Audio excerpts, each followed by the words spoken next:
ಮೊದಲು ಹಳೆ ಸಾಲ ತೀರ್ಸು, ಇಲ್ಲಾಂದ್ರೆ ಎಲ್ರೂ ಹೊರಗಾಕಿ ಮನೆ ವಶಪಡಿಸ್ಕೋತೀನಿ ಅಂದ. ಅವನು 4ನೇ ಮದುವೆ ಮಾಡ್ಕೊಳ್ಳೋದಕ್ಕೆ ಹೆಣ್ಣು ಹುಡುಕ್ತಾ ಇದ್ದಾನಂತೆ. ಅಯ್ಯೋ ಅವನು ಬಾಯ್ ಮೊನ್ನಾಕ. ಅವನಿಗೆ ನಮ್ಮ ಮಗಳನ್ನ ಮದುವೆ ಮಾಡಿಕೊಟ್ರೆ ನಮ್ಮ ಕಷ್ಟನೂ ತೀರುತ್ತೆ, ನಮ್ಮ ಮಗಳಿಗೆ ಮದುವೆನೂ ಆಗುತ್ತೆ. ಏನ್ರಿ ಹೇಳ್ತಾ ಇದ್ದೀರಾ?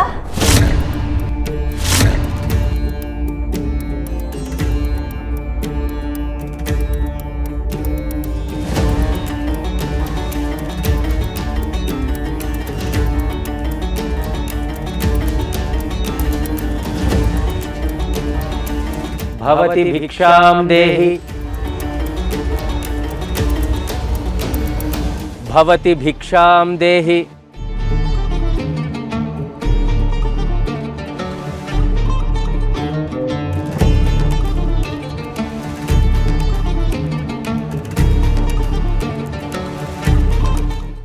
ಗುರುಗಳೇ,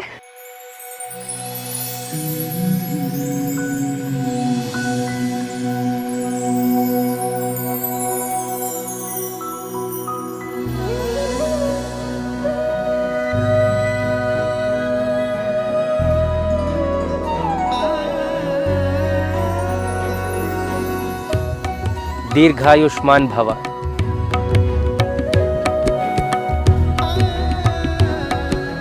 ಸಾಕ್ಷಾತ್ ದೈವ ಸ್ವರೂಪಿಗಳಾದ ತಾವು ಇಂತಹ ಬಡವರ ಮನೆಗೆ ಭಿಕ್ಷೆಗೆ ಬಂದದ್ದು ನಮ್ಮ ಪೂರ್ವ ಜನ್ಮದ ಪುಣ್ಯ ಗುರುಗಳೇ.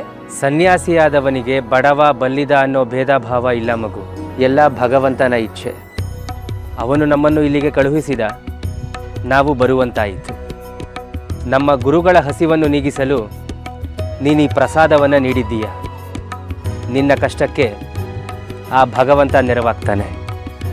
ನಿನಗೆ ತುಂಬ ಸಂಕಟ ಎನಿಸಿದಾಗ ಶ್ರೀಹರಿಯ ಧ್ಯಾನ ಮಾಡು, ಅದು ಅವನನ್ನು ತಲುಪುತ್ತದೆ.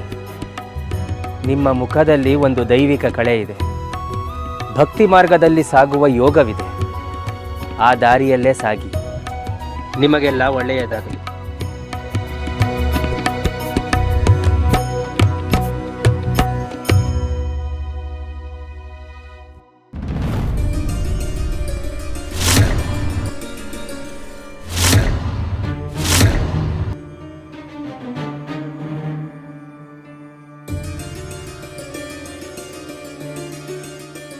ಏಯ್ ಮಾಲ್ತಿ, ಒಳಗ್ ಕೈ ಮುಗ್ದಿದ್ ಸಾಲದು ಅಂತ ಹೊರಗೂ ಕೈ ಮುಕ್ಕೊಂಡು ನಿಂತಿದ್ಯಾ? ನಿನ್ಗೇನು ಹುಚ್ಚಿಗೆ ಚಿಡಿತಾ? ಇಲ್ಲ ಅಪ್ಪ, ಅದು ಗುರುಗಳು ಬಂದಿದ್ರು, ಭಿಕ್ಷೆ ಹಾಕಿ ಆಶೀರ್ವಾದ ತಗೊಳ್ಳೋಣ ಅಂತ ಬಂದೆ. ಏನ ಭಿಕ್ಷೆ ಹಾಕಿದ್ಯಾ? ಹಾಕ್ದೆ. ಏನ್ ಹಾಕ್ದೆ? ಅಕ್ಕಿ. ಅಯ್ಯೋ ಮನೆ ಹಾಳಿ, ಇದ್ದಿದ್ ಹಿಡಿ ಅಷ್ಟು ಅಕ್ಕಿ ಅದನ್ನು ಕೊಟ್ಬಿಟ್ಟಿದ್ಯಲ್ಲ. ಈಗ ಹೊಟ್ಟೆಗೆ ಏನ್ ತಿಂತ್ಯಾ? ಗಂಜಿ ಕಾಯಿಸಿದ್ರೆ ಒಂದು ಹೊತ್ತು ಊಟಕ್ಕಾದ್ರೂ ಆಗ್ತಿತ್ತು. ಮಾಡೋದೆಲ್ಲ ಇಂತವೆ.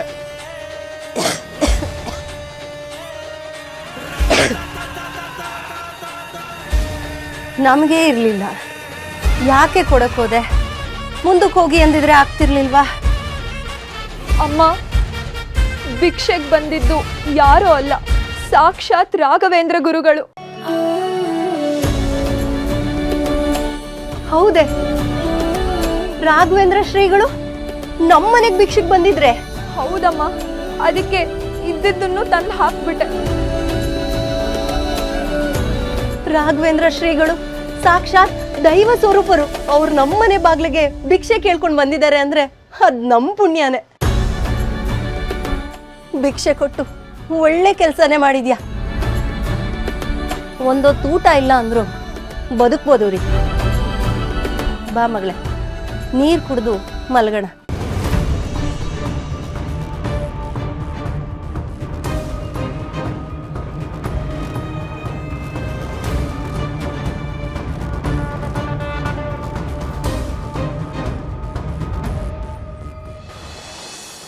ಏನಯ್ಯ ಭೂಪಾಲ ಬಾವಾ, ಅಯ್ಯೋ ನಾನು ಕೇಳಿದಾಗ ಮದುವೆಯಾಗ ಹುಡುಗಿರೇ ಇಲ್ಲ ಈ ಊರಲ್ಲಿ ಅಂತ ಹೇಳಿದ್ದೆ. ನನಗೆ ಸುಳ್ಳು ಹೇಳಿದ್ಯಾ ನೀನು? ಮಾಧವನಿಗೆ ಮದುವೆ ವಯಸ್ಸಿನ ಮಗಳಿದ್ದಾಳೆ ಅಂತ ಯಾಕಯ್ಯ ನನಗೆ ಹೇಳಲಿಲ್ಲ? ಬಾವಾ, ಅವಳು ತುಂಬಾ ಚಿಕ್ಕ ಹುಡುಗಿ, ಅದಕ್ಕೆ ನಾನು ನಿಮ್ಗೆ ಹೇಳಲಿಲ್ಲ. ಚಿಕ್ಕ ಹುಡುಗಿನ ಮದುವೆ ಆಗಲ್ಲ ಅಂತ ನಾನು ನಿನಗೆ ಹೇಳಿದ್ದೇನೆಯಾ? ಸಮಾಧಾನ ಮಾಡ್ಕೊಳ್ಳಿ ಬಾವಾ, ನಿಮಗೆ ಮದುವೆನೂ ಆಗುತ್ತೆ, ನಿಮ್ಮ ಆಸೆನೂ ತೀರುತ್ತೆ. ಭೂಪಾಲ್ರೆ ಇವ್ರ ಆಸೆ ಏನೋ ತಿರುತ್ತೆ, ನನ್ನ ಸಾಲ ತೀರ್ಬೇಕಲ್ಲ. ಇಷ್ಟಕ್ಕೂ ಇವ್ರನ್ನ ಮದುವೆ ಆಗಕ್ಕೆ ಆ ಹುಡುಗಿ ಒಪ್ಪಿಗೆ ಬೇಕಲ್ಲ. ರೀ ಶೆಟ್ರೆ, ಏನು ಮಾತ್ಕೊಂತ ಆಡ್ತೀರಾ? ನನಗಿಂತ ಗಂಡು ಬೇಕೇನ್ರಿ ಆ ಹುಡುಗಿಗೆ?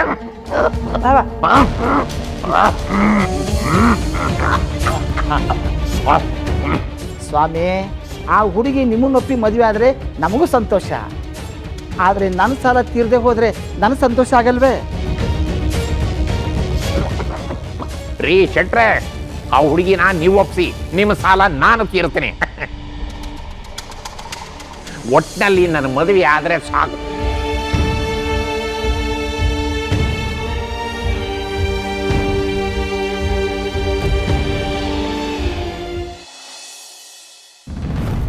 ಸುದ್ದಿ ಗೊತ್ತಾಯ್ತಾ ಆಚಾರ್ಯರೇ? ಏನಾಯ್ತು ಆಚಾರ್ಯರೇ? ರಾಘವೇಂದ್ರ ಗುರುಗಳು ಭಿಕ್ಷಾಟನೆಗೆ ಹೋಗಿದಾರಂತೆ. ಅಯ್ಯೋ, ಅವ್ರು ಯಾಕೆ ಹೋದ್ರು? ನಮಗೆ ಹೇಳಿದ್ರೆ ನಾವೇ ಹೋಗ್ತಾ ಇರಲಿಲ್ವೇ? ಶ್ರೀಹರಿ, ಭಿಕ್ಷಾಟನೆ ಮಾಡುವ ಪ್ರಮೇಯವಾದರೂ ಏನಿತ್ತು? ಪೀಠಾಧಿಪತಿಗಳು ಭಿಕ್ಷಾಟನೆ ಮಾಡೋದು ನನಗೆ ಯಾಕೋ ಸರಿ ಕಾಣ್ತಾ ಇಲ್ಲ. ಇದ್ದಕ್ಕಿದ್ದ ಹಾಗೆ ಯಾರಿಗೂ ತಿಳಿಸದೆ ಭಿಕ್ಷಾಟನೆಗೆ ಹೋಗಿದ್ದಾರೆ ಅಂದರೆ ಏನೋ ವಿಶೇಷತೆ ಇರಬೇಕು. ವಿಶೇಷತೆ ಏನೂ ಇಲ್ಲ.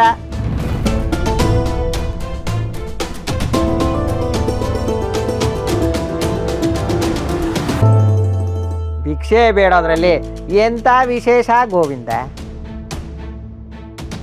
ಅದೇನು ಅದ್ಭುತ ಪವಾಡವೇ? ಹೇಳುತ್ತಿದ್ರೆ ನಿಮ್ಮಲ್ಲೇ ಯಾರಾದರೂ ಹೋಗಿ ಒಂದು 4 ಮನೆಗಳ ಮುಂದೆ ನಿಂತು ಭವತಿ ಭಿಕ್ಷಾ ದೇಹಿ ಅಂತ ಬೇಡಿ ತರ್ಬೋದಾಗಿತ್ತು. ಇದೆಲ್ಲ ಬರೀ ಪ್ರಚಾರದ ಆಸೆ ಅಷ್ಟೇ ಗೋವಿಂದ. ಸರಿಯಾಗಿ ಹೇಳಿದ್ರಿ ಗುರುಗಳೇ, ನನಗೂ ಹಾಗೆ ಅನಿಸ್ತು.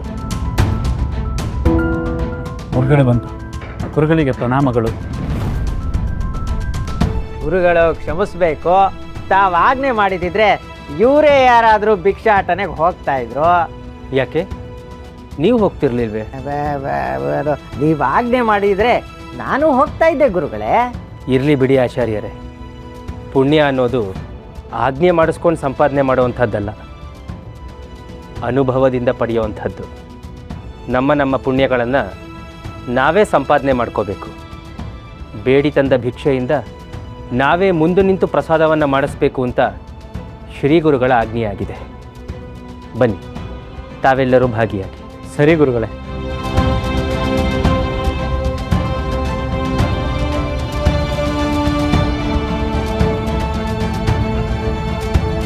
ಭಿಕ್ಷೆ ಬೇಡದವ್ರಿಗೆಲ್ಲ ಪುಣ್ಯ ಲಭಿಸೋ ಹಾಗಿದ್ರೆ ಭಿಕ್ಷುಕರೆಲ್ಲ ದೇವರಾಗ್ಬಿಡ್ತಾ ಇದ್ರು ಅಲ್ವೇ ಗೋವಿಂದ?